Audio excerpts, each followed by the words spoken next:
Assalamu alaikum. How are you all? This is Rizwana Mukhtar, lecturer, Department of Physics. Welcome you all to my online revision class. Today I am going to take a revision class. In this lecture, I am going to discuss some important definitions, formulas, and at last I am going to solve a creative question. So let's start our today's lecture. Our first topic is wave. If you throw a stone on still water, then you can see wave produced, which looks like this. So the particles which producing wave is just moves ups and down. It doesn't move permanently, but the energy is transferred from one place to another. So what is wave? Wave means the periodic motion of particles which transfers energy from one place to another but doesn't move permanently is called wave. On the basis of medium, wave is two types. Number one is mechanical wave, second number is electromagnetic wave. Mechanical wave means the wave which needs medium to propagate. The example of mechanical wave is water wave, sound wave. And electromagnetic wave means the wave which doesn't need any medium. The perfect example of electromagnetic wave is light and also radio wave. Our next topic is transverse wave. This is the transverse wave and longitudinal wave. These both are classified from mechanical wave. That means mechanical wave is of two types, transverse wave and longitudinal wave. Transverse wave means the wave which moves perpendicularly from the direction of the motion of particles is called transverse wave. That means transverse wave, water wave is also the example of transverse wave. Here you can see that the particles which are creating waves are moving up and down, and the direction of the wave is this way. So you can say that, and so here we can say that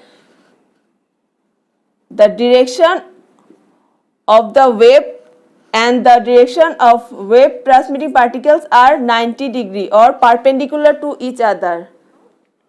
Longitudinal wave. Longitudinal wave means the wave which moves parallel to the motion of the particles is known as longitudinal wave. Longitudinal wave is moved by creating expansion and contraction.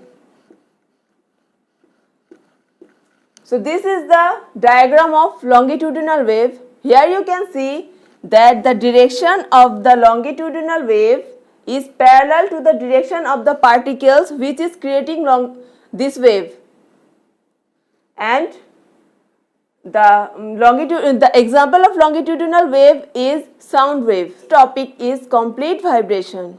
Complete vibration means if a wave transmitting particle starts its journey from a certain point and after completing its journey, if it's come back to the same point, then we can say that a complete vibration takes place. That means if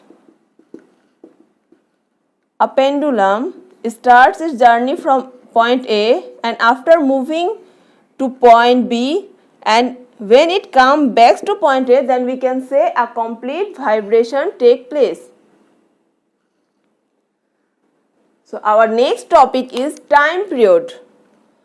So what is time period? Time period means the time required to a complete vibration, or the time required for a complete vibration is called time period. Time period is denoted by capital T, and the unit of time period is second. Our next topic is frequency. Frequency means the number of complete vibration in 1 second is called frequency. Frequency is denoted by small f, and there is the equation of frequency, which is frequency f equals to 1 by t, and the unit of frequency is You know that the unit of time period is second. That means the unit of frequency is per second or hertz. Next topic is amplitude. You know that to produce a wave, the particles needs to vibrate from its equilibrium position. Suppose it's the equilibrium position. So to produce wave, the particle needs to vibrate from its equilibrium position. So the maximum displacement of a particle from its equilibrium position is called amplitude. It is denoted by small a. Now phase. Phase means the overall condition of a wave transmitting particle in any time is called phase. Next topic, wavelength. Wavelength means the distance traveled by a wave creating particle in a complete vibration. The distance traveled by a wave transmitting particle in a complete vibration is called wavelength. So we can see that this is a distance traveled by a wave transmitting particle in one vibration, and wavelength is denoted by lambda, and unit of wavelength is meter. Now question number 10, echo. If you stand near a hill and you shout loudly, then after some time you can hear the same sound. This is echo. If a sound separated from its original sound and repeated after some time, then this reflected sound is called echo. Or in simple way we can say that the reflection of sound is called echo. Our 11 number question is persistence period of hearing. If a sound produced, then it stay or persist in our brain for 0.1 second. This is known as the persistence period of hearing. In between 0.1 second, if another sound produced, we can't separate this sound. Our 12 number question is range of audibility. We can't hear every sound that produced in the nature. We just hear the sound which frequency is between 20 Hz to 20,000 Hz. Between 20 Hz to 20,000 Hz.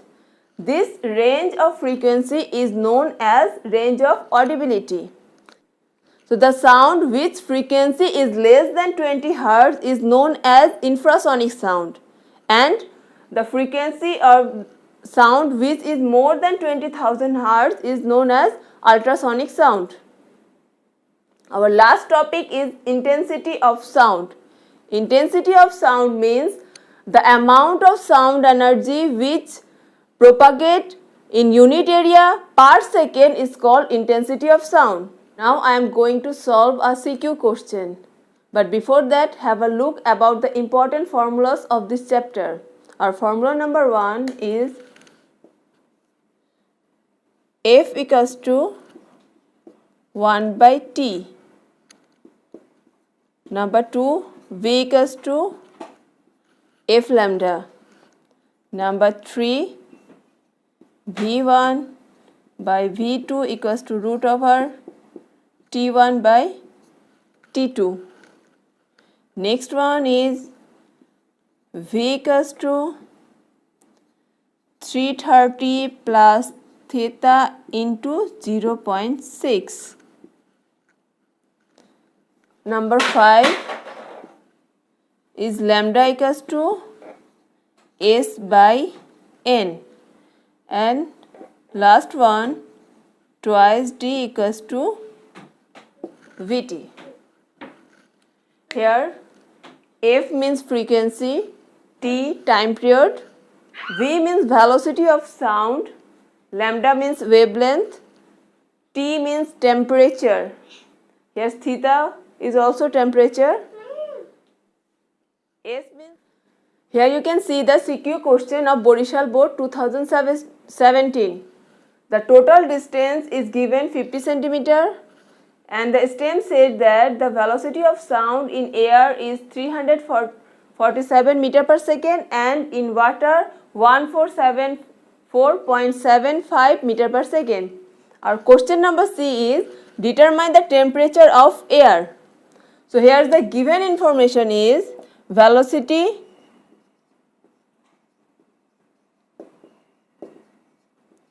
of sound in air, that means VA equals to 347 meter per second, and we have to identify the temperature. Temperature of air, theta equals to what? Now we know that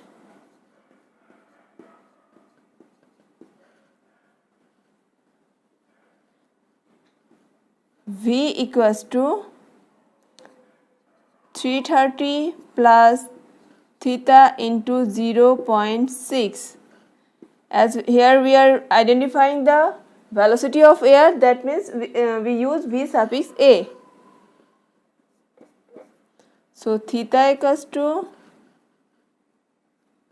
VA minus 330 divided by 0.6. The value of VA is 347 minus 330 divided by 0.6, that is 28.33 degrees Celsius. So the temperature of air is 28.33 degrees Celsius. Question number D is what will be the change of wavelength of sound in water in compare with air? So now write down the given informations. Here the velocity of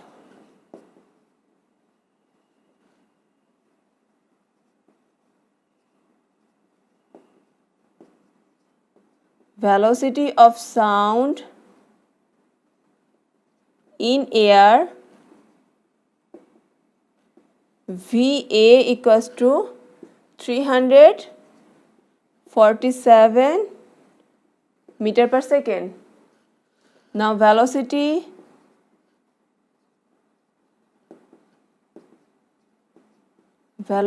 of sound in water, VW equals to 1474.75 meter per second. Here you can see that they gave the distance is 50 centimeter. That is S equals to distance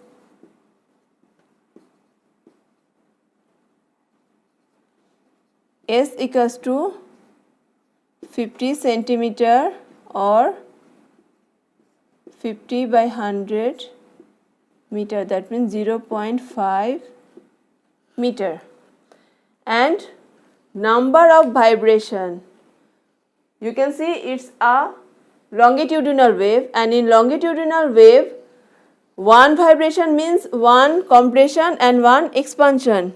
So here you can see that there's the number of vibration is 1 plus 0.5, that means 2.5.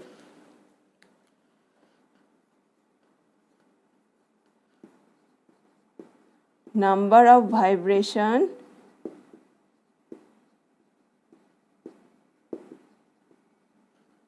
N equals to 2.5. The wavelength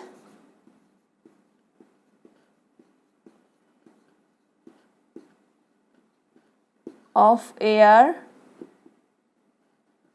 lambda A equals to what? And wavelength of water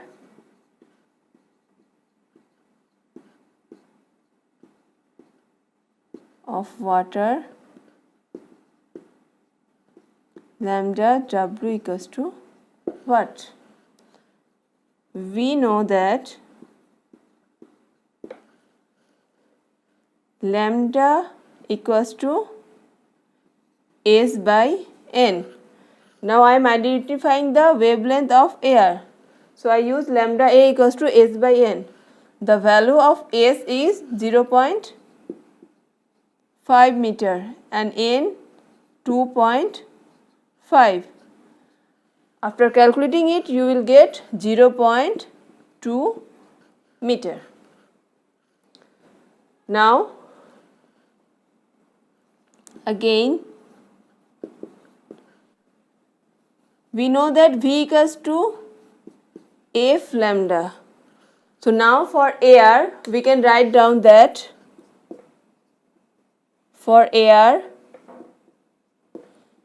VA equals to F lambda A, equation 1, and for water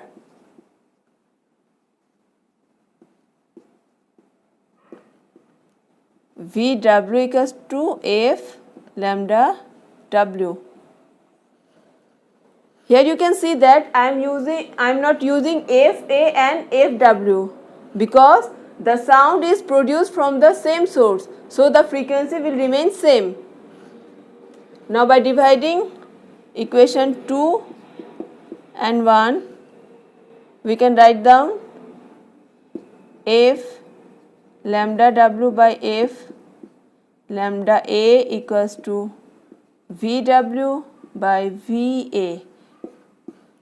So lambda W equals to VW by VA into lambda A. Now just put the value of 8.5.